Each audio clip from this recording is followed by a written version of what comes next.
Жаман ұлттар жоқ, жаман адамдар бар. Мейірімді мемлекеттер жоқ, мейірімді адамдар бар. Мұстафа Шоқай. Ташкент Мұстафа Шоқайдың бозбала кезіне, жастық шағына, сонымен қатар мемлекеттік қызмет атқарған кезеңіне куә болған тарихи таңғажайып шаһар. Мұстафа Шоқай жолы мен экспедициясы мүшелерін Қазақстанның Өзбекстандағы төтенше және өкілетті елшісі Зауытбек Тұрысбеков қабылдап, қолғабысын тигізді. 1800 жылдың сәуір айының 1-ші жұлдызында Ташкент қаласында Мұстафа Шоқай жолы мен жобасының мүшелері дөңгелек үстел басында сұхбат өткізгелі отырмыз. Бүгінгі біздің мына дөңгелек үстеліміздің басына өзбекстандық, қазақстандық бірнеше ғалымдар, атақты жазушылар, журналистер, көптеген адамдар қатысып отыр. 12 жасында алғаш келіп, білім дариясына құлаш ұрған Мұстафа Шоқайдың арманын ұштаған да осы Ташкент шаһары. Ол кезде Ташкент Түркістан генерал-губернаторының бас қаласы болды. Сонымен қатар Ташкент мәдениет пен әдебиеттің, әрі ірі өнеркәсіптің де орталығы болатын.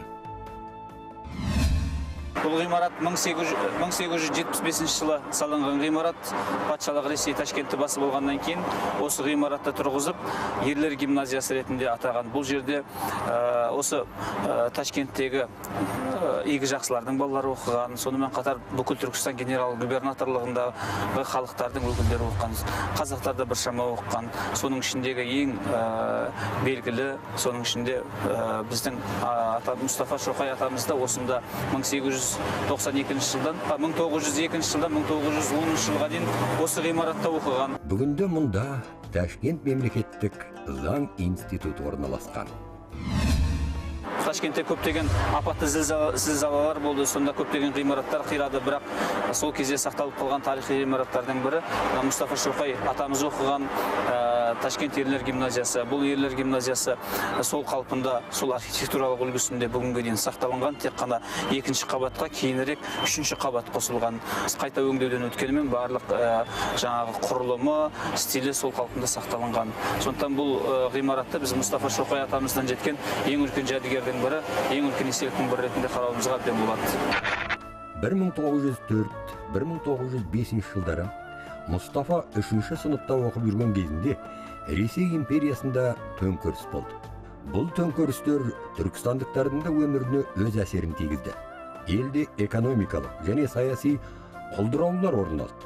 Түркістандық жәдитшілдер, ел қамын ойлаған зиялы қауым өкілдері осы кезде халықты жапондықтар сияқты білім мен қарулануға шақырып, жаңа үлгідегі түрді мектептер ашып, басылымдар шығара бастады.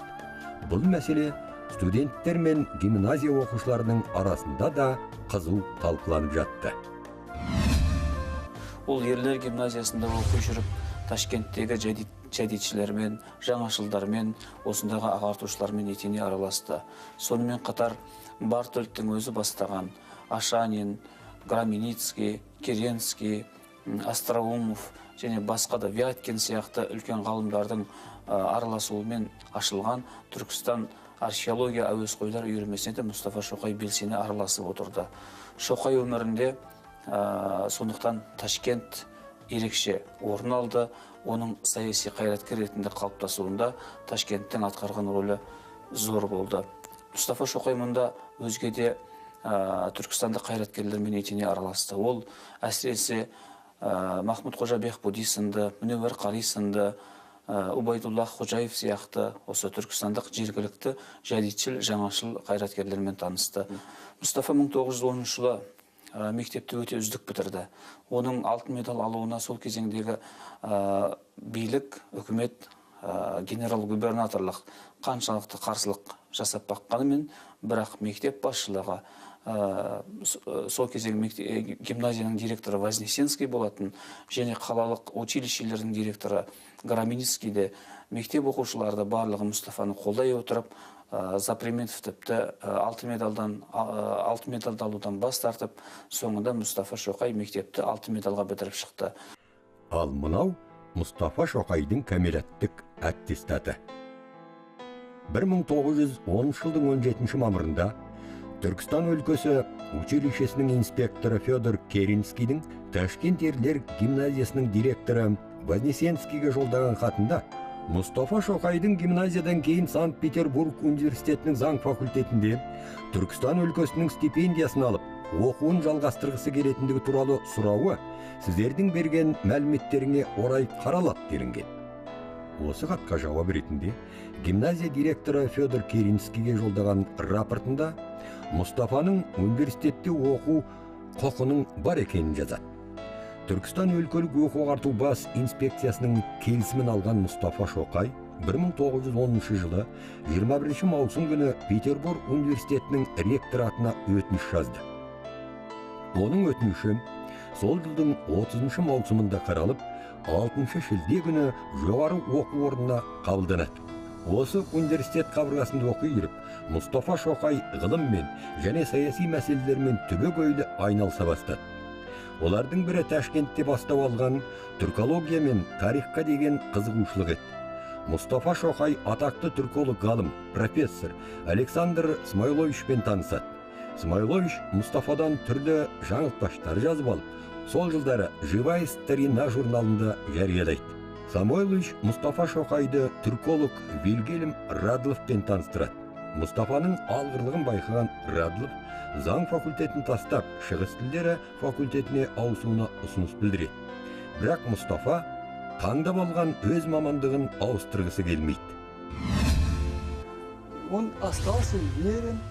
Мұстафа Шоқайдың біздің университетте оқыған біз әрдайым мақтан етеміз. Оның үстіне ол Орта Азияның тумасы. Кавказда, Бакуде азаттық жұмыстарымен айналысқан. Біздің факультеттің міндеті де Орта Азияның, Шығыс Кавказдың тарихын және тілін зерттеу әрі насихаттау.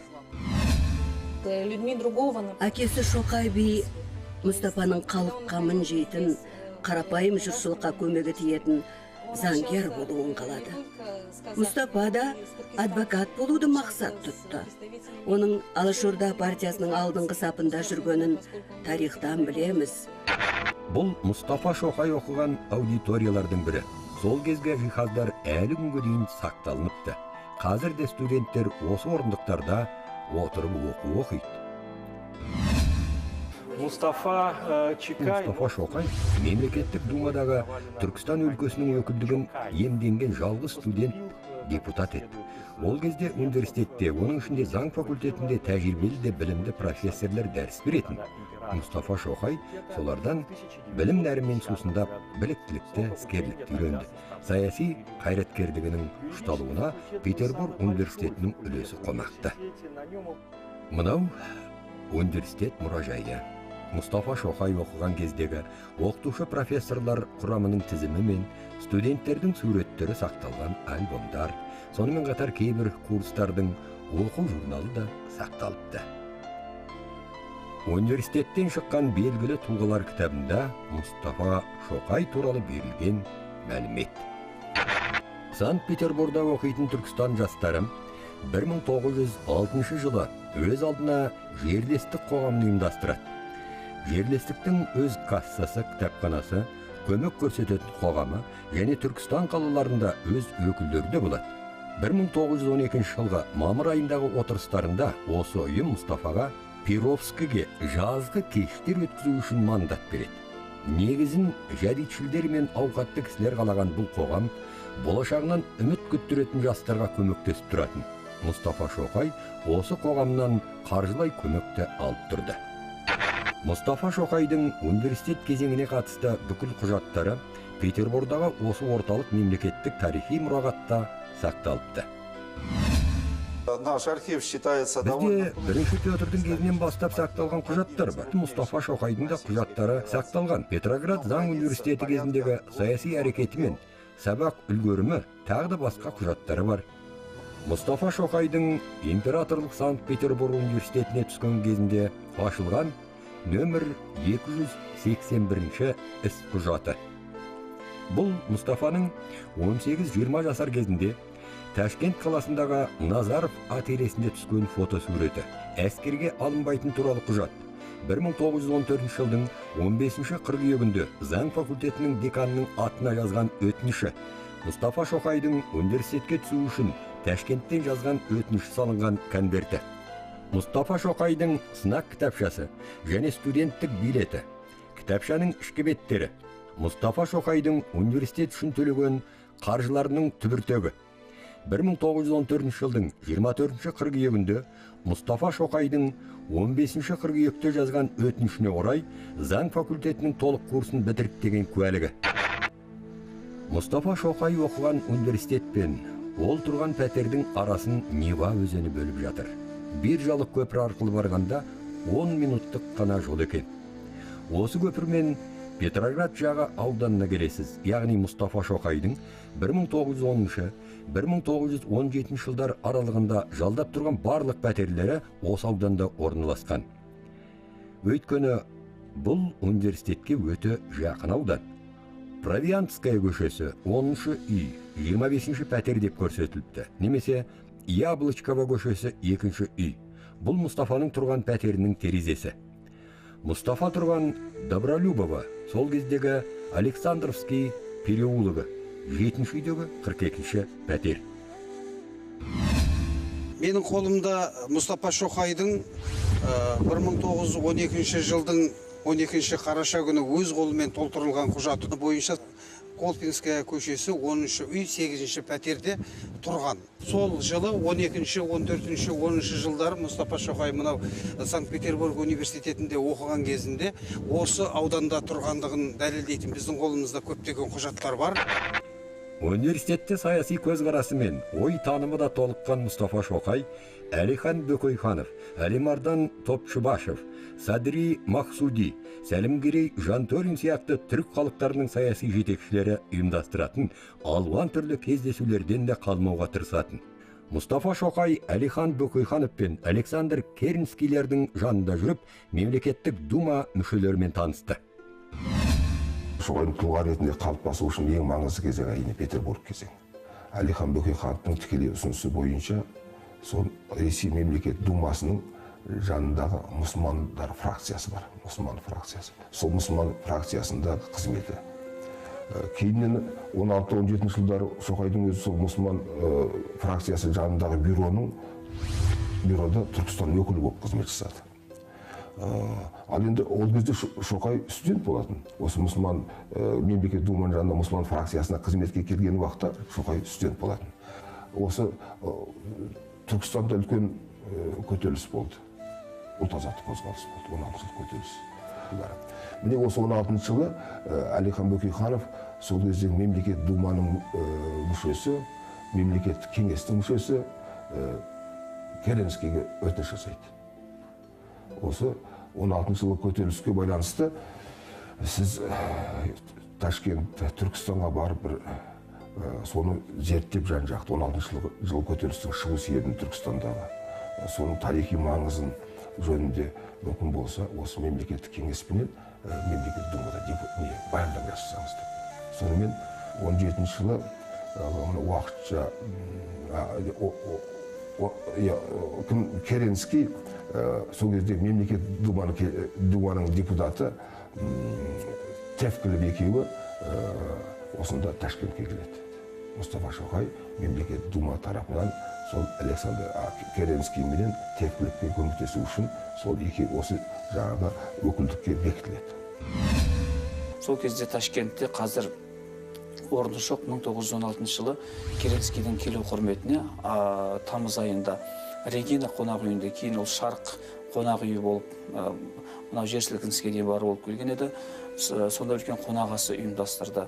Мұстафа Шоқай тек қана Ташкент емес, Андижан, Ферғана, Жизақ және басқа да көтеріліс ошақтарына барып, сонда аудармашылық жасады, сонда зерттеулер жүргізіп, халық пен дума өкілдерінің арасында үлкен қызмет атқарды. Ал енді келіп осында Түркістанда болып, кейіннен сол Керенский Петербургқа барғаннан кейін мемлекеттік кеңесте, мемлекеттік думада 16 жыл көтеріліс жөнінде үлкен баяндама жасайды. Сонда баяндамасы жасаған қорытындысы мынау. 16 жыл көтеріліс үшін халық кінәлі емес, ол көтерілісті даярлаған, сол көтеріліске негіз берген, түрткі салған үкіметтің өзі дейді. Ресей үкіметінің өзі кінәлі дейді. Бұл Мұстафа Шоқай қызмет еткен Думаның сол кездердегі орналасқан орны Таврия сарайы. Қазір бұл ғимаратта тәуелсіз мемлекеттер достастығының парламентаралық ассамблеясының штаб пәтері орналасыпты. Мынау Дума мәжілістері өткен зал. Осыдан бір ғасырдан астам уақыт бұрын мәжіліс өткен бөлме де сол қалпында сақталған. Бұл мұсылмандар фракциясының еншісіне тиген орын. Мұстафа Шоқай жолы мен жобасы аясында марапат жөніндегі саларалық бірлескен комитетпен Санкт-Петербург гуманитарлық қоры қазақтың бір туар азаматы, бүкіл түркі әлемінің қайраткері, публицист Мұстафа Шоқайды Санкт-Петербург тұлғасы медалімен марапаттады. Мұстафа Шоқайдың Санкт-Петербург тұлғасы медалі жақын жуығы болмағандықтан бұл награданы Қазақстан Республикасының Санкт-Петербургтегі консулдығының бас консулы Жұмабек Кеншімов мырзаға тапсырылды. Ақпан революциясынан кейін наурыз айының соңында Мұстафа Шоқайды Ташкентке шақырған жедел хат келеді. Онда Мұстафа Шоқай Орынборда өтетін бүкіл қазақ құрылтайына Түркістан қазақтары атынан өкіл болатындығы айтылған.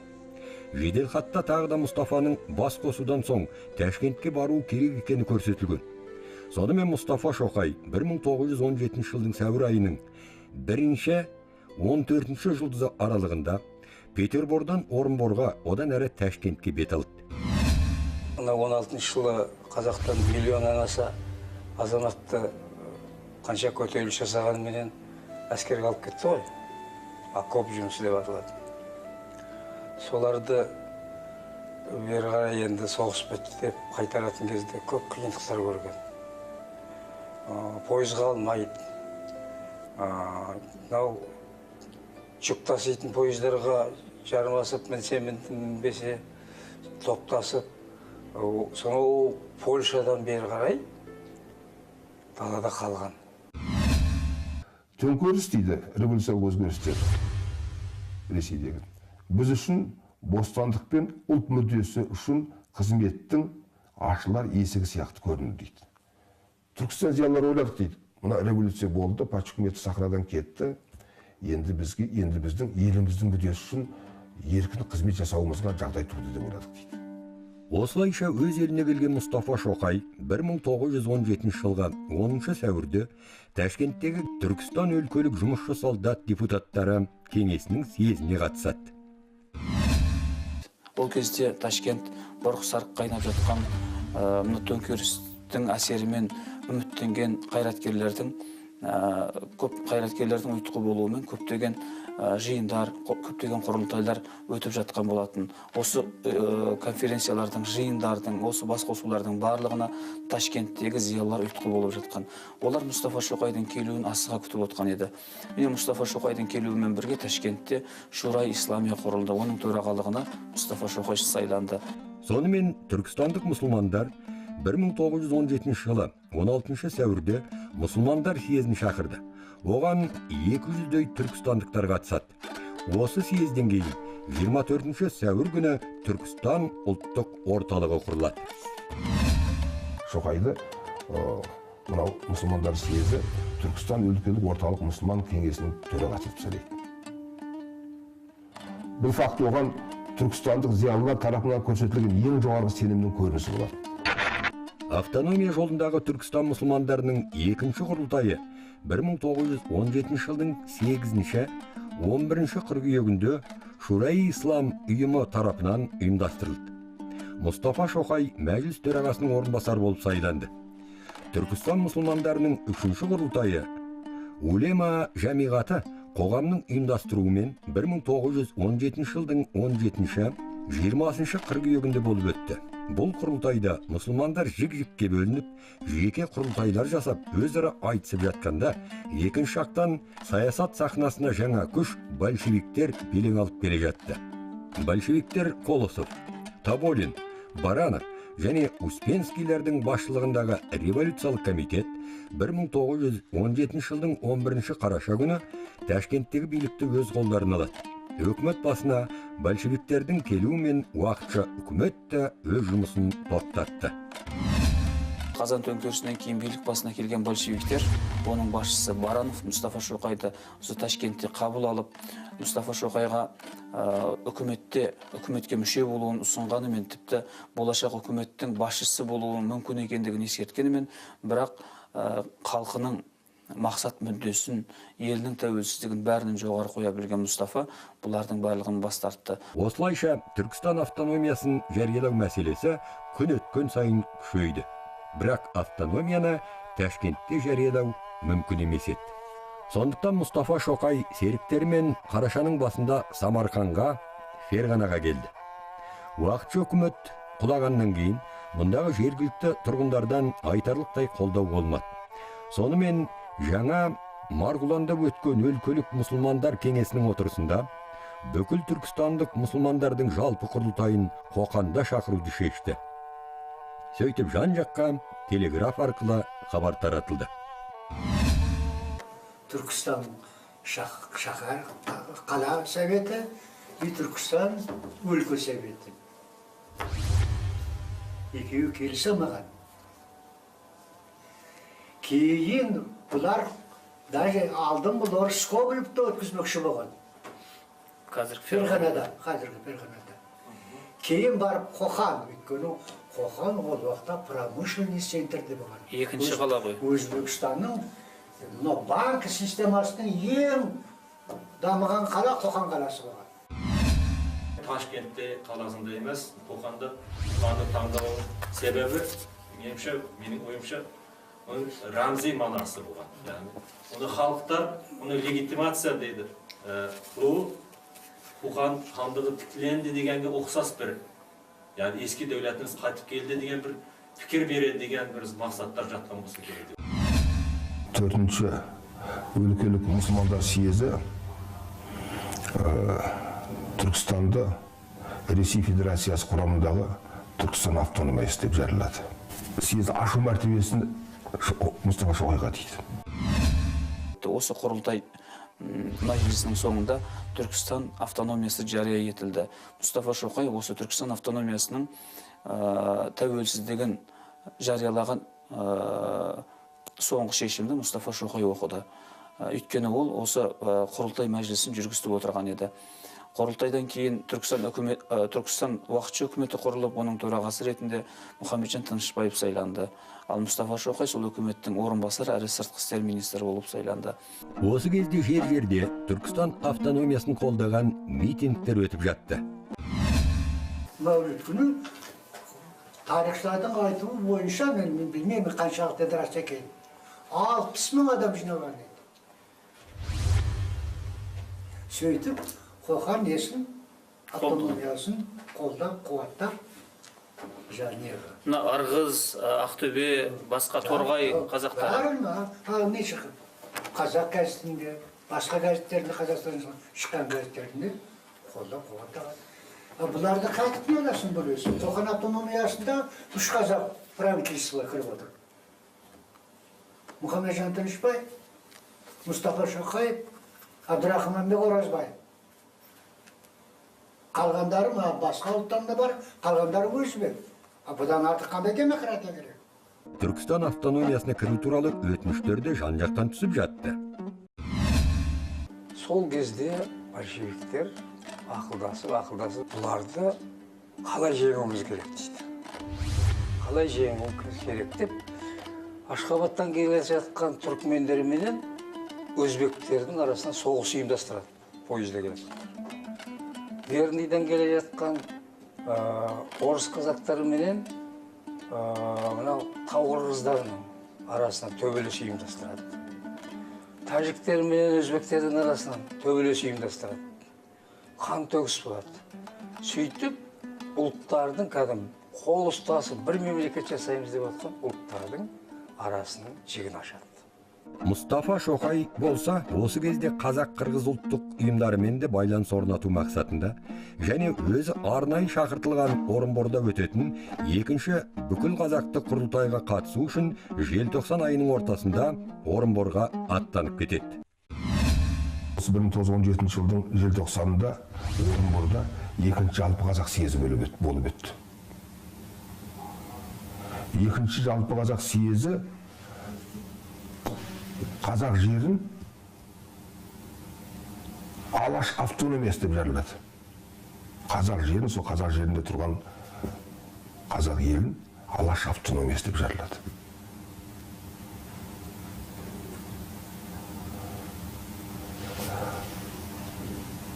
Он бес адамнан тұрған үкіметті сайлады. Үкіметтің төрағасы болып Әлихан Бөкейханов сайланды. Асыл 15 адамнан тұрған үкіметтің құрамына Мұстафа Шоқай да кірді. Яғни 17 жылы Шоқай біріншіден Түркістан автономиясын, оның сыртқы істер министрі болды. Ал осы 17 жылы желтоқсан айында Орынборда өткен екінші жалпы қазақ съезінде құрылған Алашорда үкіметінің мүшесі болып сайланды. Екі үкіметтің де мүшесі болды. 1917 жылдың желтоқсан айының соңына қарай Мұстафа Шоқай Орынбордан оралғанда Түркістан автономиясы Қоқан қаласындағы банктердегі өздеріне тиесілі қаржыларынан айырылып қалғандықтан және Ергаш басқарған Түркістан автономиясының 4000-ға жуық милициясының дінбасылары жағына өтіп кетуіне байланысты Мұхамеджан Тынышбаев қызметінен кеткен болатын. Оның орнына автономия басшылығына Мұстафа Шоқай 1918 жылдың 2 қаңтар күні тағайындалды. Мұстафа Шоқай ең алдымен қысқа мерзімде зайымдар шығарады, салық салудың жаңа тәртібін орнатып, оқу-ағарту жұмыстарын жандандыруға кіріседі. Осы тұста банк және сот палатасы секілді мекемелерді автономияны қабылдайды. Ұлы Түркістан ұлттық банкын құру туралы жоба дайындалады. Елге астық жеткізу үшін Солтүстік Кавказға бір топ қызметкерлер іс-сапарға жіберіледі. Түркістан автономиясы үкіметтің алдындағы жоспарларын халыққа дер кезінде жеткізіп отыруға үлкен мән берген.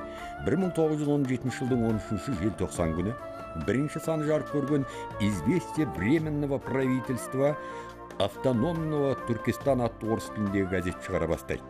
Бұл Мұстафа Шоқай басқарған үкіметтің ұлтқа жасаған қызметі бар жоғы 64 күнде тарихымызға мәңгі өшпестей таңғаланып түскендігінің және автономиясының нақты өз бағдарламасы болғандығының айқын дәлелі. Үкіметтің 2 ай ішінде атқарған жұмысын аз депті, көп депті бағалауға болады. Тарихи кезеңнің талаптары тұрғысынан аз көрінуі мүмкін. Ал түркістандықтардан дайындалған техникалық мамандардың жоқтығын ескергенде, үкімет жетістігінің едәуір екендігін мойындауға әбден болады. Мынау Қоқандағы Истиқлал көшесінің бойындағы қазіргі қалалық кеңестің ғимараты. Баяғы Түркістан автономиясының кеңсесі болған тарихи ғимарат. 1918 жылы ақпан айында Ташкентке бекінген большевиктер Қоқан қаласына басып кірді. Қоқан қаласына жақын келген большевиктердің басшысы Мұстафа Шоқай басқарған үкіметке ультиматум берді. Бірақ үкімет мүшелері бұған көнген жоқ. Уақыт бітуге таяу қалған кезде қалаға зеңбіректерден оқ атыла бастады. Сонымен қанды қырғын басталды. Қоқанда дәл сол күні 10 мыңнан астам адам шәйіт болды. Ал Мұстафа Шоқай сол күні қолына қару алып, ол да қақтығысқа шықты, бірақ дәл сол кезде оның жанын аман алып қалғандардың бірі поляк офицері Юноша Гвоздовский еді. Ол Мұстафа Шоқайдан қолынан жетелеген күйі, міне қазір артымызда тұрған бейітке бастап келіп, осы бейіт арқылы Ферғанаға өткізіп жіберді. Мұстафа Шоқай Ферғанадағы осы ғаухана Елеш қыстақтарының үстімен жүріп өткен. Содан Құмбасты ауылына келгенде Мұстафаны жергілікті сарттар өлімгі байлай жаздаған жерде шамамен осы маңай. Бұл осы Ферғана қаласындағы Шоқай тоқтаған ғимарат, уезд басшысының үйі. Сәуір айында Ташкентке келіп жетті. Мұстафа Шоқайдың бұлай бой тасалауының себебі сол кезеңдегі большевиктік билік жалпы Мұстафа Шоқайды ең бірінші жау деп есептеді. Оның басына келген адамға 1 миллион рубль бәйге тікті. Әр жерде Мұстафа Шоқайды іздеді. Соған қарамастан Мұстафа Шоқай Ташкентте өз іс-әрекеттерін жалғастыра берді. Ол осында Ұлық Түркістан, Бірлік туы және басқа да газеттердің шығуын қадағалады. Онда әртүрлі аттармен, жасырын бүркеншік аттармен мақалаларын беріп тұрды. Бірлік туы қазақтың алғашқы басылымдарының бірі. Бұл басылым 1917 жылы 24 маусымнан 1918 жылдың 20 сәуіріне дейінгі аралықта аптасына бір рет шығып тұрған. Шыққан жері Ташкент шаһары. Газеттің негізін қалаушы, әрі алғашқы редакторы Мұстафа Шоқай. Осы Бірлік туы газетінің алғашқы сандарына Мұстафа Шоқай өзі редакторлық етті. Қалған 1918 жылдың мамырына дейін шыққан 16 нөміріне Сұлтанбек Қожанов басшылық жасаған. Мұстафаның Қоқан қырғынында жәбір шеккенін, Апталап зират арасында жасырынғанын, Ташкентке жеткенше сан түрлі қорлық көрген, тіпті 2 мәрте ажал аузынан қалғанын да оның өзінің осы сүйікті газетінде жариялаған Мұстафаның хаты деген мақаласынан оқып білдік. 1918 жылдың сәуір айында өзін көптен көңіл қосқан, өзін өлімнен арашылап қалған Мария Яковлевна Горинамен көңіл қосып, екеуі ескі шahar, Ташкенттегі ескі шahar мақаласына барып, сонда имамның қиюымен мәңгілік өмірін жарастырды. Осылайша некелескен Мұстафа Шоқай мен Марина Горина 1918 жылы 1 май күні Ташкент қаласынан пойызбен аттанып кетті. Осымен Мұстафа Шоқайдың Ташкент дәуірі тәмамдалды. Ал мынау сол Мұстафа Шоқай мен Мәриям Шоқайдың ең соңғы рет пойызға отырған Ташкенттегі солтүстік темір жол бекеті. Пойызға мен Ташкенттен шығып, Ақтөбеге келеді. Ақтөбеден темір Жұрын станциясына келеді. Жұрын станциясынан темір қаласына келеді. Одан өтіп, Орал губерниясының жерін шарлап барып, Орынборға барады. Қазақтың киіз үйінің әдемілігін, қалы кілем төселген тазалығын таңғалдым деп жазады. Бұл көктем кезі сияқты. Көкорай керемет масатыдай құлпырған жер жүзі. Жаңа ботаны көріп мәз болады шешеміз. Содан қарап отырсам, жаңа үй иесі, бұл жердің аты Шүйбұлақ. Кейін халық оны Көкмешіт деп атап кеткен. Сол болып шықты. Жаңағы Абдолла Хазірет жасы келген кісі еді ол кезде. Сол жылы ол қайтыс болды бірақ мына тірі кезінде жолыққан екен. Содан тай сойып, ел шақырып, жаңағы жыршы жырлатып, керемет жаңа құрмет көрсетеді ғой. Соған қарағанда керемет бір таныстығы бар. Мына кісіні Мұстафа Шоқайды әйелімен қатты құрмет көрсетіп отырған қарағанда өте жақсы білген. Орынбор, Уфа қалаларында 1918 жылы тамыз-қазан айларында болады. Мұнда Алашорда, Түркістан, Башқұрт үкіметтері басшылары жиналған Семейден кейінгі екінші құрылтайы болды. 1918 жылдың 8 қыркүйегінде Уфада осы үкімет мүшелері мен большевиктерге қарсы түрлі тәуелсіз ұйымдар қатысқан мәжілісте ақш, Ұлыбритания, Италия, Франция сияқты шетелдік алпауыт мемлекеттердің назарын өздеріне аудара білді. Екатеринбургте 1918 жылдың қазан-қараша айларында бүкіл ресейлік құрушы мәжіліс депутаттары атынан бір комитет құрады. Сонымен қатар қазақ, өзбек, татар және башқұрт ұлттарын өзіне мүше етіп біріктірген ұйым құрылады. Жасырын ұйымның басшылығына Мұстафа Шоқай сайланады. Ұйым мүшелері 1918 жылдың 19 қарашасында Америка президенті Вильсонмен кездесуді жоспарлайды. Олардың қолында визалары, билеттері және жеткілікті жол қаражаттары да болды. Бірақ адмирал Колчактың ұйымдастыруымен болған жарылыстан кейін оларды тұтқын етіп Челябинскіге қарай алып кетеді. Бұл 1918 жылдың 21-24 қараша күндерінде болған жағдай еді. Осы жерде Мұстафа Шоқай жары Мәриямнан Вадим Чайкин, Ильяс Алкин үшеуі бөлініп кетуге мәжбүр болды. Мәриям бұдан былай жалғыз өзі олардың артынан жүріп отырды. Олар Орынбор қаласында 1918 жылы 25 қараша 1 желтоқсан аралығында, ал Қазақ даласының батысында 1918 жылдың желтоқсанынан 1919 жылдың ақпан айының соңына дейін болады. Сонымен Мұстафа Шоқайлар Каспий теңізінің кетік айлағы арқылы Бакуге 1919 жылдың наурыз айында аман өтіп кетті. Баку Мұстафа Шоқайдың тағдырына тікелей қатысты тарихи қалалардың бірі. Аса әрі мемлекет қайраткерінің бұл жерде ұзақ тұрақтай алмағанымен, болашақта атқарылуға тиісті жұмыстарының жоспарын осы Баку қаласында жасаған. Баку ол кезде ұлттық Әзербайжан Республикасының бақылауында болған. Үкіметті Мусавит партиясының мүшесі Мехмет Эмен Расулзаде басқарып тұрған болатын. Ал 1919 жылы Әзербайжанға большевиктер кіргеннен кейін Мехмет Эмен Расулзаде еріксіз эмиграцияға кетуге мәжбүр болды. Ал елде қалған оның анасын, әйелін, бала-шағасын Кеңес үкіметі Қазақстанның оңтүстігіндегі Созақ ауданының орталығы Шолаққорған селосына жер аударды.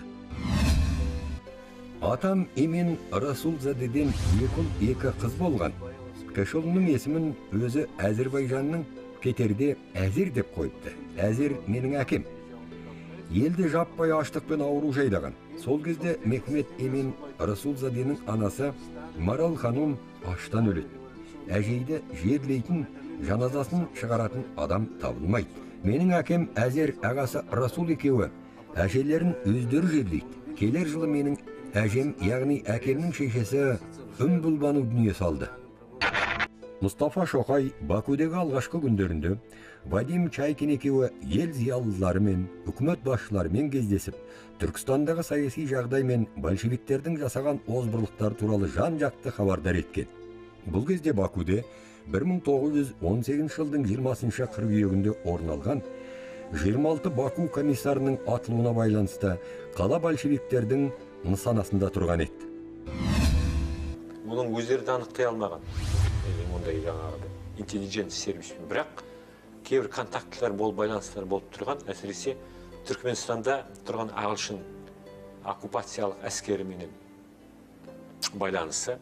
Сол кезде ағылшындардың қолынан өлген бакулік 26 большевиктік комиссардың өлімін зерттеуі өте қызық нәрсе. Ол осы күнге дейін мен үшін жұмбақ. Ол неге зерттеді соны? Осы сапарда біз тапқан бакулық Лев Александрович Зимин туралы Мұстафа Шоқайдың 1920 жылы 14 шілдеде Вольный Горец газетінің нөмір 40 санында жарияланған профессор Зиминді коммунистердің ату атты мақаласы кейбір құпия сырдың бетін ашары сөзсіз. Бұл Шоқайлар Бакуге алғаш келгенде түскен Умайловский ауданы. Біздің анықтаған дерегіміз бойынша, бұл атаудың түбірі кейбір зерттеушілер жазып жүргендей майлы емес байлы екен. Өндіріс орны, онда қазірдің өзінде мұнай өндіріліп жатыр. Мұстафа Шоқай Бакуде болған аз уақыттың ішінде мұндағы шиеленіскен жағдайларды таразылап, мұнда қалуға болмайтынын аңғарып, Бакудегі полиция көшесінің 20-шы ғимаратында орналасқан Грузияның Әзербайжандағы елшілігіне келеді. Осындағы Грузия Республикасының тұрақты өкілі Карцавидземен кездесіп, 1919 жылдың 18 наурызында өзіне Грузия Республикасына өтуіне куәлік алады. Қазір осы үйдің қабырғасындағы 1918-1920 жылдары Грузияның елшілігі осында тұрып деген мына жазу бар тақтайша алыстан мен мұндалап тұр. Бұл классика үлгісінде 1896 жылы тұрғызылған 3 қабатты үйдің жобасын неміс архитекторы Эхлер жасаған.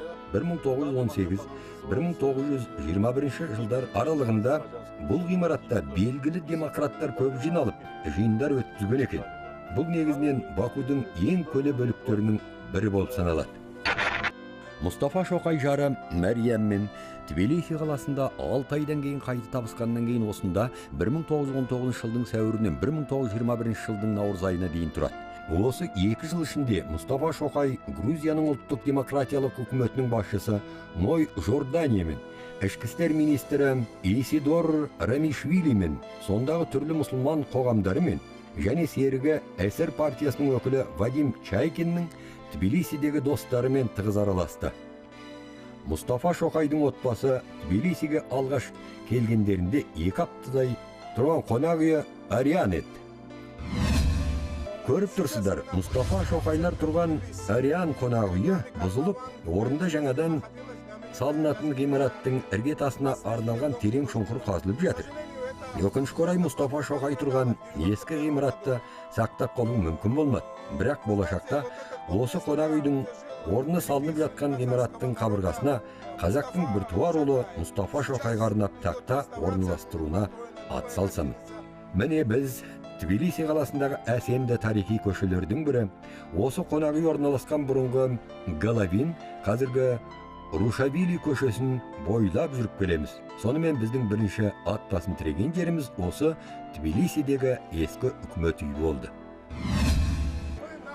Қазір бұл әдемі ғимарат Жастар сарайы деп аталады. 1918-1921 жылдары бұл Грузия тәуелсіз демократиялық республикасының үкімет үйі болды. Грузияның үкімет басшысы Ной Жордания. Ной Жордания Мұстафа Шоқайдың ең жақын досы болды. Сонымен қатар осы кезде бұл ғимаратта Мұстафа Шоқай мен мемлекеттік думадан бері таныс Рамечвили, Чехенкели сияқты қайраткерлерді отырды. Сонымен біз қазір ұлы қайраткер Мұстафа Шоқайдың осы ғимаратта көп рет болғанын сеніммен айта аламыз. Осы Грибоедова көшесінің 23-ші үйінде бір кезде Мұстафа Шоқай тұрған. Мәриям Шоқайдың естеліктерінде айтылатын шыны террассалы Перешке мырзаның ескі үйі. Шоқайлар Ариан қонақ үйінен кейін жалдап тұрған үйі осы. Жергілікті тұрғындар да, қолымыздағы тарихи құжаттар да растап тұрған бұл үй Грибоедова көшесінде орналасқан. Назар аударып қараңыздаршы. Бұл үй негізінен 2 қабатты болған, ал 3-ші қабаты кейіннен қосылғаны байқайсыздар ма? Сырт көзде анық байқалып тұрған жоқ па?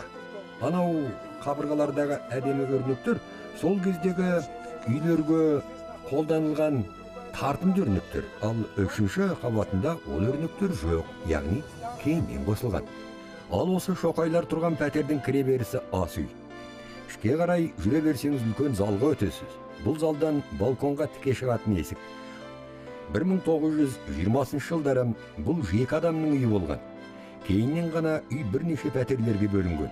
Бірақ пәтер ішіндегі ескі пеш пен жабдықтар осы үйдің әрін кіргізіп тұрғандай. Бұл үйде ескі адамдардан мен ғана қалдым. Бұл үйде өте беделді адамдар тұрғанын білемін. Балконнан бұрын Дәуіт тауы көрініп тұратын. 60-шы жылдары тау жаққа көп қабатты үйлер салынды да тау көрінбей қалды. Тура осы үйде Мұстафа Шоқайдың бір уақыттары тұрғанын естігенін көрші пәтерде тұратын қарт Шамуки мырза да айтты. Мұстафа Шоқай 1921 жылға дейін Тбилиси қаласының ортасындағы Грибоедова көшесінде тұрды. Грибоедов көшесінде сол кезде атақты әншілеріміз өмір сүрді. Және осы ауданда, осы көшеге өте жақын жерде біздің музыка училищеміз, және ең бастысы Тбилисидегі опера театры да сол жерден орын тепкен. Грузияның мәдениет, ескерткіштерді қорғау және спорт министрінің орынбасары Александр Малбандов, мәдениет ескерткіштерді қорғау және спорт министрлігінің халықаралық бағдарламалар департаментінің бастығы Манана Мускилишвили және мәдениет саласының бір топ қызметкерлері қатысқан Мұстафа Шоқайдың Грузиядағы өмір атты дөңгелек үстел өтті. Бұл басқосуды Қазақстан Республикасының Грузиядағы уақытша сенімді өкілі Игорь Мусалимов мырза ұйымдастырды. Дөңгелек үстелді қорытындылай келе, министрдің орынбасары болашақта Грузияда Мұстафа Шоқай атындағы қазақ мәдени орталығын құруды қолға алатынын да сөз етті. Біріншіден, Қазақстаннан келген делегацияға қош келдіңіздер дегім келеді. Мұстафа Шоқайдың Грузияда тұрған кезіне байланысты біраз деректер табылып жатыр. Бұл кездейсоқтық емес деп ойлаймын. Бұл үлкен жетістік. Егер бұған үлкен ауқымда қарайтын болсақ, Қазақстан мен Грузия ортасындағы қарым-қатынастың түбірі алыста жатқанын көрсетеді. Сонымен қатар, бүгінгі Қазақстан мен Грузия тек саясатта ғана емес, мәдениет жағынан да бірге дамып келе жатқанын көрсетеді. Мұстафа Шоқай шығарған әрі қызмет еткен «Борьба», «Вольный горец», «На рубеже», «Шефек», Янги дүния газет журналдары сақталған Грузияның ұлттық орталық мұрағаты. Тбилиси қаласының Ваша Пшавели көшесінің бірінші үйінде орналасқан. Мұстафа Шоқай жұмыс істеген «Борьба» және «Вольный горец» газеттерін таптық. Оның ішінде Мұстафа Шоқайдың өз атымен және бүркеніш аттарымен шығып тұрған бірнеше материалдардың көшірмесі бар. Біз Грузияның ұлттық кітапханасынан Мұстафа Шоқайдың 1919 жылдан 1920 жылдар аралығында жазған өте құнды мақалалары мен шығарған газеттерін тауып отырмыз. Мұстафа Шоқайға қатысты мақалалар мен құжаттардың бәрін қарауға тырыстық. Мұстафа Шоқай Ахмет Салихов шығаратын «Вольный горец» пен «Борьба» атты газеттерде мақалалар жазып тұрды.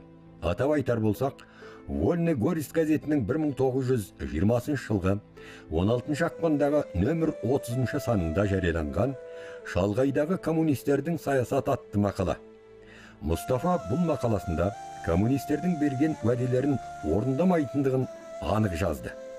Осы басылымның 1920 жылғы 1 наурыздағы нөмір 32 санында Орта Азиядағы түрікшілдік пен исламизм мақаласында большевиктердің мұсылмандардың діни көзқарастарына қайшы келетін, қорлайтын әрекеттер жан-жақты сөз болады.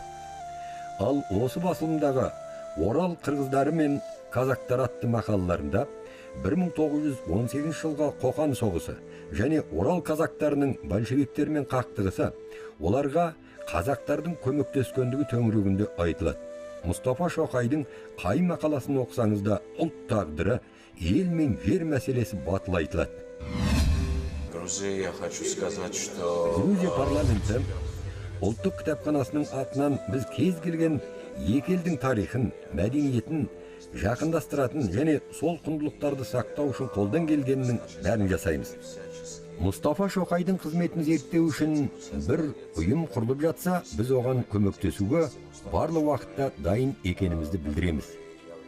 Кавказ өңірі, оның ішінде әсіресе Тбилиси қаласы, Мұстафа Шоқайдың газет журналдары шығарумен қатар, бірқатар саяси ұйымдар жұмысына атсалысуына да жол ашты. Алғаш, На рубеже журналымен бірінші саны 1920 жылдың 31 желтоқсанында жарық көрген Шефек Янги дүния апталық газеттерінің жарық көруіне демеушілік жасаған Түркістан мен Украина бірлескен ұлттық орталық құрылды. Вольный союз деп аталатын баспа ашылды. Кейін ұлттық орталық Украина, Түркістан және Кавказ халықтарының басын біріктірген Вольный союз ұйымына айналды. Вольный союз Еуропада үлкен қозғалысқа айналған Прометейдің негізін қалауына өз әсерін тигізгені анық. Осы ұйым туралы Тбилисиде шығып тұрған «Борьба» газетінде «Вольный союз баспасы» деген тақырыппен жарияланған мақала. Мақаланы оқып көрелік. Тбилисиде қараша айының ортасынан бастап көлемі 16-24 беттік На рубеже апталық журналы жарық көреді. Журналда негізінен халықтардың еркін ұлттық өмірін қалыптастыру, тәуелсіз мемлекет орнату сияқты өзекті мәселелер көтеріледі. Ал осы басылымның екінші саны араға бір апта салып, 25 қарашада жарыққа шыққан. Журналдағы көлемі жағынан да, мазмұны жағынан да оқырманды толғандыратын дүние Мұстафа Шоқайдың Түркістан және төңкеріс атты мақаласы. Көлемді мақаланың алғашқы бөлімі На рубеже журналының бірінші санында жарияланыпты. Осы На рубеже журналы Тбилисидегі Судебная көшесі нөмір 49 үйден шығып тұрған.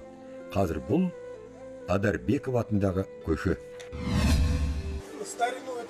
Бұл үйдің ерекшелігі сол есіктері сол күйінде қалыпты. Назар аударып қарасақ, есіктегі осындай ою өрнектер революцияға дейінгі бүкіл үйлерде кездеседі. Ең қызығы, мен қазір байқадым, есік тұтқасы сол қалпында қалыпты. Осы есіктен осы тұтқаны ұстап Мұстафа Шоқай сан рет кіріп шыққаны белгілі. Тбилиси мемлекеттік университетіндегі кездесуде нәтижелі болды. Кездесуде Мұстафа Шоқай мұрасын зерттеп, қайраткердің қажырлы істерін жастарға өнеге ету үшін екі ел студенттері мен оқытушылар құрамы арасында тығыз байланыс орнату керектігі жайлы сөз болды. Бұл делегацияның Мұстафа Шоқай ізімен Грузияға келуі екі ел арасындағы достық қарым-қатынастардың басы деп есептеймін. Кездесуде айтылған ұсыныстарды іске асыру жолында жұмыс жүргіземіз. Алдағы уақыттарда Мұстафа Шоқай мұрасын ғылыми түрде зерттеу тұр. Мұнан соң Тбилиси мемлекеттік университетінің эмиграциядағы грузиндерге арналған мұражайында болдық. Осы мұражайда өткен Мұстафа Шоқайдың Грузиядағы өмірі атты дөңгелек үстелде ғалымдар қайраткердің Парижде шығып тұрған Независимая Грузия атты газет қызметіне де барынша ат салысқан туралы сөз етті. Мұстафа Шоқай мырза Независимая Грузия газетінің тілшісі Гурам Шарадзенің 1926-1939 жылдарда Парижде басылған 2 және 6 томдарында ерекше ілтипатпен еске алынды. Осы мұражайда Мұстафа Шоқайдың материалдары үнемі басылып тұрған француз тілінде жарық көрген Прометей журналының біраз саны сақталып тұр. Ал кітап қорында Мұстафа Шоқайға қатысты 2 кітабы сақтаулы. Түркістан кеңес үкіметінің қол астында деген Шоқайдың Ной Жорданияға өз қолтаңбасын қалдырып жазып берген кітапшасы 1935 жылы Парижде жарық көрген. Это не только такое. Мұстафа Шоқайдың аты Грузиямен өте тығыз байланысты. 1919-1921 жылдар арасында ол осында өмір сүрді. Грузин тәуелсіз демократиялық республикасының саяси жұмыстарына атсалысты. Сонымен қатар ол біздің эмиграциядағы үкімет басшыларымен де өте тығыз қарым-қатынаста болды. Мұстафа Шоқай атын ұлықтау мақсатында Қазақстанның Грузиядағы төтенше және өкілетті елшілігі арнайы ұйымдастырған салтанатты кеш.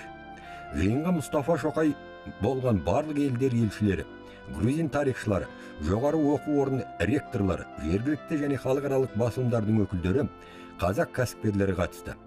Қазақстан Республикасының Грузиядағы уақытша сенімді өкілі Игорь Идеалұлының тағы бір ең маңызды ісі Мұстафа Шоқайдың Кавказ бағыты бойынша өмірінен үзінділерді құрастырып, аз уақыттың ішінде шағын кітапша етіп шығаруы.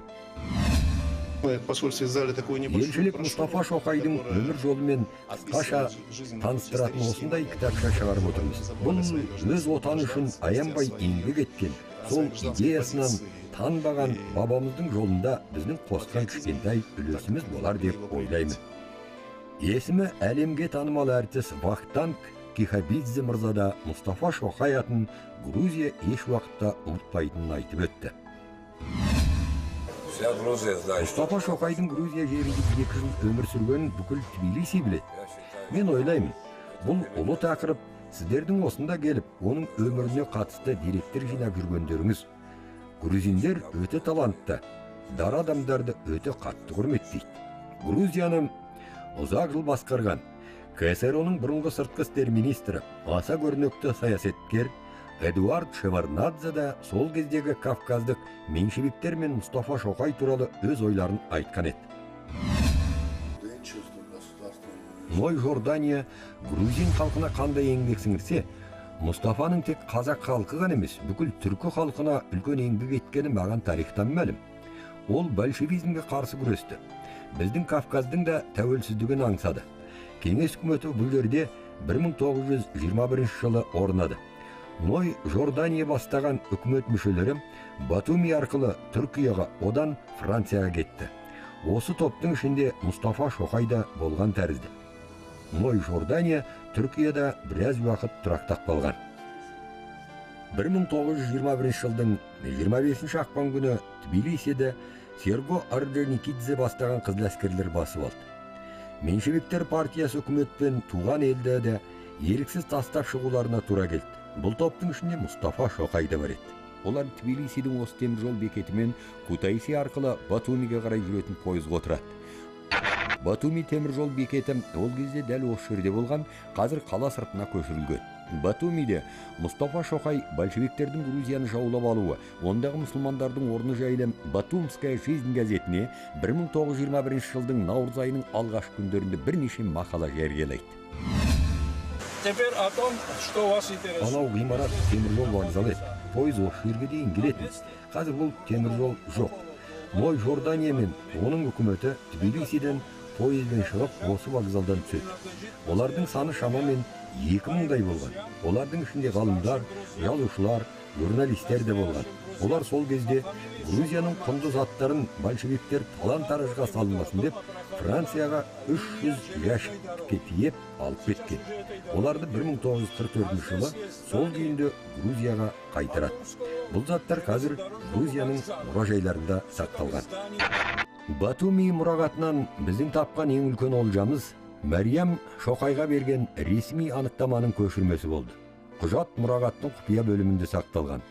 Батумидағы Шота Руставели атындағы мемлекеттік университетінде Аджария автономиялық республикасының білім, мәдениет және спорт министрі Матероин Такидзенің қатысуымен өткен дөңгелек үстелде Мұстапа Шоқай есімін Грузия мемлекетінің қатты құрметтейтіні анық аңғарылып тұрды. Батумиде бар жоғы 2 апта тұрған қайраткерді осыншама жерден сонау қиырдағы Орта Азиядан арнайы іздеп келгендеріңіз қандай ғанибет? Бұл біздерге үлгі, өнеге боларлық жағдай. Покинул Батуми. Жерлесіміз Мұстапа Шоқай сол кездегі жағдайға байланысты Батумиді тастап шығуына тура келді. 1921 жылы осы порттан Түркияға аттанып кетті. Біз қазір осы Батумида жұмыс істеп жатқан Қазақстан азаматтары бір кездері ұлы қайраткердің осында болған мақтан тұтамыз. Ал мынау Мұстапа Шоқайлар еріксіз эмиграцияға аттанған Батуми айлағы.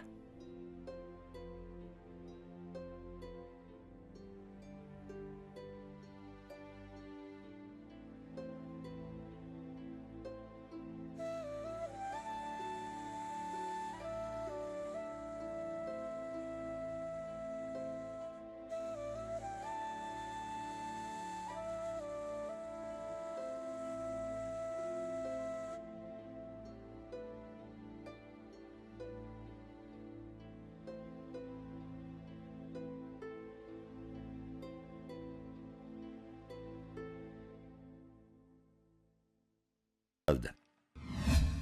1917 жылы Ресей империясында үлкен революция өзгерістер болды. Бір емес, екі бірдей революция болды. Алғашқы февраль революциясы, буржуазиялық демократиялық, оның артына тура 17 жылғы қазан революциясы. Соның кейін орнаған кеңестік билік. Мінесе осы революциялық өзгерістер кезеңіндегі Түркістанның өміріне ғылыми талдау жасау керек еді. Сол революциялық өзгерістер жылдарындағы түркістандық зиялылардың, түркістандық саяси элитаның қызметіне талдау жасау керек болатын. Бұл тәжірибе қандай тәжірибе? Бұдан біз қандай сабақ алуымыз керек? Осы революциялық өзгерістер жылдарындағы Түркістан зиялыларының қызметіне қандай тұжырым, қандай қорытынды шығаруымыз керек деген мәселе тұрды. Ол қазір де бар. Ал енді осыған байланысты мынау біздің елімізде қалған зиялылар бұл қызметті атқара алмайтын еді. Әлихан Бөкейхан бастаған біздің зиялыларымыз, тіптен түркістандық зиялылар, олар сол 17 жылғы революциялық өзгерістер, одан кейінгі өзгерістерге байланысты теориялық талдау жасай мүмкіндігі болған жоқ. Ондай қызметті олар жүргізе алмайтын еді. Себебі біздің Советтер одағында ол кезде тоталитарлық жүйе орнады. Еркін теориялық қызмет жасау мүмкін емес болатын. Міне осындай жағдайда бұл қызметті шетелдік иммиграцияда жүрген Шоқай жасады. Түркістан халықтары 17 жылғы революциялық өзгерістерде қандай жағдайды басынан кешірді? Олардың жеткен жетістігі бар ма? Жіберген қателігі бар ма? Соған талдау жасаған Шоқай болды. Бұл ретте Шоқайдың қызметін ешкім де ауыстырылмайды. Ешқандай басқа тұлғаның қызметі ауыстырылмайды. Шоқай осы революциялық өзгерістерге мынау талдау жасаған осы Шоқай болатын. 1917 жылға ақпан төңкерісі біз үшін бостандық пен ұлт мүддесі үшін қызметтің ашылар есігі сияқты көрінді. Көп жылдар бойы патшалық залым саясаттың меңгеруінде адасқан біздерде төңкеріс әкелген бостандық нұрына көзіміз шағылсып әп-сәтте тура жол тауып кете алмадық. Кейбір достарымыз орыстың төңкерісшіл демократиясымен қатар жүріп орын алуды көздейтін. Енді бір бөлігіміз бәлкім көпшілікті құрар, саяси табысқа дұға арқылы жететініне сенуші еді. Әрине, екеуі де жаңсақ бағыттар болатын. Мен алғашқы топта едім деп жазады. Сонымен қатар Мұстафа Шоқай халықаралық конференциялар мен Париж, Лондон, Берлин, Варшава қалаларында өткен көптеген жиындарға қатысып, орыс пен Қытай қол астындағы батыс және шығыс Түркістан жайлы лекцияларды оқыды. Түркістан иммигранттарының басын біріктіретін ұйымдар құрды. Сол 1926 жылдан бастап сол Польша үкіметі және басқа да орыс емес советтік халықтар бірікті. Бұлардың біріккен шаңырағы Прометей лигасы деп аталады. Сол Прометей одағы деп айтамыз. Прометей одағында сол украиндықтар, грузиндер, Түркістан халықтары, белорустар, польшалықтар бірікті. Осының қаржыландыруы Польша үкіметі тарапынан жасалды. Әсіресе маршал Пилсудский осы одаққа өте жоғары көңіл бөлді. Маршал Пилсудский неге қолдады Жас Түркістанды? Шоқайдың қызметін Жас Түркістан журналының шығаруды неге қолдады деген сұрауға сол құжаттарында жауап табуға болады. Сонда Пилсудский айтқан, Ресей билігі, бұл Советтер Кеңестер одағындағы Ресей билігі, бұл тоталитарлық жүйе. Ал егерде Советтер одағы күшейе берсе дейді, империя ретінде күшейе берсе, болашақта Польшаның да тәуелсіздігіне қауіп төнуі мүмкін дейді. Соған байланысты Пилсудский айтады, біз Кеңестер одағындағы ұлт азаттық қозғалыстарға қолдау жасауымыз керек дейді. Сондықтан мына Түркістан азаттық қозғалысына олар Польша үкіметі шынымен де қолдау жасаған. Соның нәтижесінде Шоқайдың қызметі жаңағыдай бағыт алды. Журнал шығарды. Яш Түркістан журналы Мұстафа Шоқай еңбектерінің көркем бір көрінісі. Түркістан ұлттық бірлігі ұйымының екінші баспасөз органы болған Яш Түркістан журналы Мұстафа Шоқайдың бүкіл шығармашылық өмірінің темірқазығы деуге болады. 1929 жылдың желтоқсан айынан 1939 жылға дейін 117 саны бүкіл түркі халықтарына түсінікті шағатай тілінде жарық көрді. Журналды дайындау, баспадан шығару істермен тікелей Тайыр Шағатай мен Абу Ахап Оқтай айналысқан. Мынау Берлин қаласындағы Жас Түркістан журналы шығып тұрған тарихи мекенжай. Шығыс тілдері мен өркениеттері институты. Мұстафа Шоқайдың мұрағаты осында сақталған.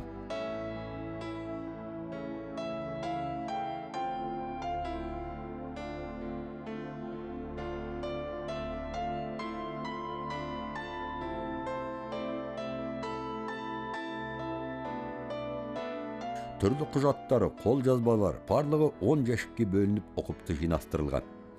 Мәриям Шоқай кітапханаға ерінің мұрағатын өткізіп тұрып, маған еш нәрсе керек емес. Тек осы құжаттарды дұрыстап сақтап, Мұстафа Шоқайға арнап бір бұрыш ашсаңыздар болады деп өтініш жасаған екен.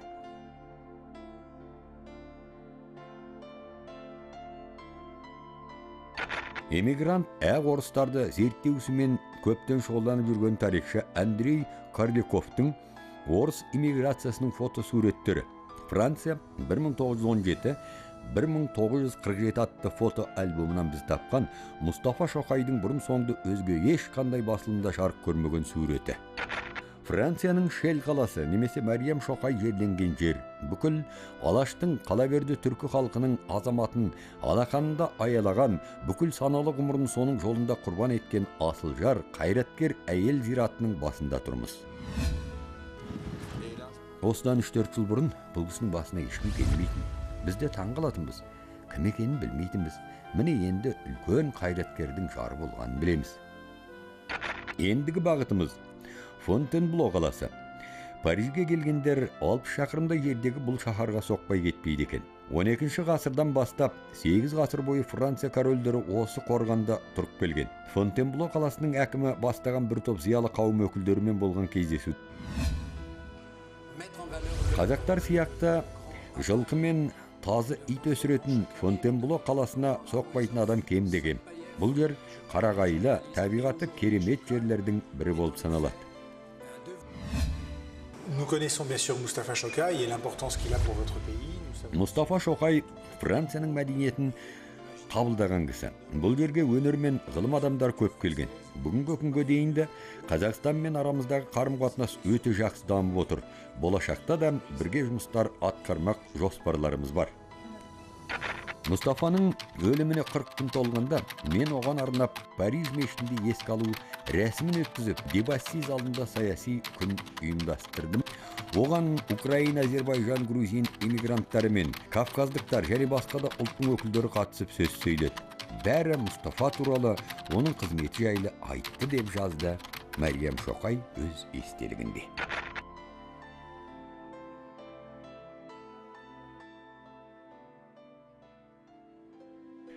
Берлиннің ұлттық кітапханасының қызметкерлері Моңғол мәдениет жөніндегі маман Михаил Бальк пен шығыстанушы маман Вера Фильхабер кітапхананың шығыс әдебиетіне арналған бөліммен таныстырды. Мұстафа Шоқайдың өмірімен және қайраткерлігімен айналысып жүрген қазақстандық ғалымдардың еңбектері бар екен. Берлиндегі татар және башқұрт диаспорасының өкілі, филология ғылымдарының кандидаты Эльмира Мифтахова, татар башқұрт басқармасының төрайымы Венера Вагизова, Берлин тәуелсіз университетінің аспиранты, шығыс тілдерін зерттеуші Мисте Хотоп Рике, Берлиндегі өзбек ғалымдары Ташқын және Ифтихор, Берлиндегі қазақ қоғамының төрағасы Жүнісбек төремандармен болған әңгімелерді Мұстафа Шоқай еңбектері төңірегінде өрбіді. Ал Қазақстан Республикасының Германиядағы төтенше және өкілетті елшісі Нұрлан Онжанов мырза Мұстафа Шоқайға қатысты іздеу шаралары Берлинде де қолға алынып отыр деді. 1941 жылдың 22 маусымында Парижде неміс ұлтшылдары белгілі орыс иммигранттарын тұтқындап, Компьен түрмесіне қамайды. Олардың арасында Мұстафа Шоқай да бар еді. 3 аптадан кейін оны Берлинге алып кетеді. Өйткені немістер Мұстафа Шоқайдың тұтқынға түскен совет түркілерінен жасақталатын Түркістан легионына жетекшілік етуді қажет деп тапты. Легион совет әскерлеріне қарсы соғысып жатқан кейбір неміс жасақтарын ауыстыруға тиіс болды. Шоқайдың беделін пайдалана отырып, түркістандық тұтқындардың алдында сөйлеуін талап етті. Бірақ Мұстафа мұнымен келіспеді. Отандастармен жүздестіруді өтінеді. 1941 жылдың тамызы мен қараша айларында бірнеше концлагерлерде ондаған мың түркістандықтармен кездескен ол тұтқындардың жағдайларының мүшкіл екендігін көреді. Олардың өмірін сақтап қалуды өзінің бірден бір борыш санаған ол 3-ші Рейхтің сыртқы істер министрлігіне хаттар жолдайды. Мен Германия үкіметіне бұларды дұрыс пайдалануды ұсынамын деп айтыпты. Бұларды сіздер мүмкін болса ішкі Германияға жіберіңіздер. Киімін жөндеңіздер, тамағын жөндеңіздер. Сөйтіп бұларды қара жұмысқа салыңыздар. Құрылысқа салыңыздар. Сөйтіп пайдаланыңыздар деп айттым дейді. Онда ойым, қалай болғанда сол жігіттерді аман есен сақтап қалу еді дейді. Ар жағын өздері көре жатар бастырына түскен тағдырды ойладым дейді. Бұл бірінші хат. Жаңағыдай ұсынысымен. Екінші хат жазады үкіметке. Оны хатында айтады. Екінші хатты жаңағы жігіттердің жағдайы өзгере қоймағаннан кейін. Ешқандай нақты көмек ала қоймағаннан кейін әлгі жігіттер үкімет тарапынан, билік тарапынан. Сонда Шоқай айтады. Шоқай үкімет, Шоқай Германия үкіметінің атына сын айтады. Сіздер өздеріңізді өркениетті, дамыған мемлекетке санайсыздар. Оларыңыз дұрыс. Бірақ мына ұстап отқан, қолдарыңызды ұстап отырып, тұтқындарға қатынасыңыз басқа ғой мүлде. Неге сіздерде жанашырлық жоқ? Мұстафа Шоқайдың 3-ші Рейхтің сыртқы істер министрлігіне тынымсыз жолдаған осы хаттардың нәтижесінде 100 мыңнан астам концлагердегі тұтқын қиын жағдайдан босатылады. Олардың ішінде түркістандықтар мен қатар кавказдықтар да бар еді. Альфред Розенберг өзі қаншама күн жоғары басшылық осы жобасын өткізу үшін күш жұмсап, чаршап, енді қол қойғызған уақытта Мұстафа Шоқайға айтқан болу керек. Сонымен Мұстафа Шоқай Альфред Розенбергке келісім бермей, енді мен үйіме кетем. Мені қоя беріңіздер дейді. Оның Альфред Розенберг бұған келісім береді. Бұл кісі сол Парижге қарай жолға шығады. Жол ортада Берлинге келеді. Сол жерде кенеттен ауырады. Виктория ауруханасы. Мұстафа Шоқай осы ауруханада есін жия алмай 7 күн жатқан. Мұстафа Шоқайдың осында жатып ең соңғы айтқан сөзі «ұйқы, ұйқы» деген күйі көзін жұмып қайта талықсып кетеді. Сол ұйқыдан қайта оянбаған. Мұстафаның Түркістан легионына қатысы жоқ еді. Тағы да қайталаймын. Легион ол өлгеннен соң ғана құрылды. Мұстафаны Мәриям Шоқайдың айтуымен ғана білемін. Менің ойымша Мұстафа Шоқайды өлтірген немістер. Мұстафаны өлтіруінің негізгі себебі ол тұрғанда түркістандықтарды соғысқа шығара алмайтындықтарына немістердің көзі жетеді. Өйткені Мұстафа өз жерлестерінің өз еліне қарсы соғысуын о бастан-ақ қолдамаған болатын. Бұл Берлин клиникасының ең соңғы 21-ші ғимараты, яғни морг. Мұстафа Шоқайдың 1941 жылдың 27-ші желтоқсан күні көз жұмғаннан кейінгі жатқан жері. Немістер Мұстафаның денесін Мәриямға бірден көрсетпейді. Мәриям Мұстафа Шоқайдың денесін тек осы терезе арқылы ғана көрген. Парижден Құран мен сәлде әкелген болатын. Қолының үстіне Құранды қойдық, тақия мен сәлдені мұсылмандардың әдетіндей басына кигіздік деп жазады Мәриям Шоқай. Мұстафа Шоқайдың денесі Берлиндегі Түркияға қарайтын түрік шахидлігі мешіті аумағындағы зиратта жатыр. Бейіт басындағы ескерткішке жары Мәриям Шоқайдың өтінішімен 3 латын әріпімен 4 сан жазылған. Олар Иоаннадағы Евангелияның 5-ші тарауындағы 13-ші өлеңді меңзеп тұр. Бұл жыр жолдары жаныңды сеніп тапсыратын ол достар, және ол махаббат енді жоқ деген мағынаны білдіреді. 2008 жылғы ораза айының ішінде Қадір түніне 1-2 күн қалғанда мешіттің ішінде отырып, таңғы сәресінің кезінде Мұстафа бейдің басынан жарқырап тұрған нұр көрдім. Көлемі 2 евроның көлеміндей. Бұл көрініс 3 күн қайталанды. Бір мезгілде көрінеді. 3-ші күні жақындап бардым. Дәл қасына барғанымда жоқ болып кетті. Бұл жерде тегін адам жатпаған мен сонда түсіндім. Еуропаның қақ төрінен орын тепкен Мұстафа Шоқайдың бейіті бүкіл түркі дүниесінің сан ғасырлар бойы жүргізген тәуелсіздік жолындағы күресінің қайнар көзі, бастауы және мәңгілік айғағы іспетті.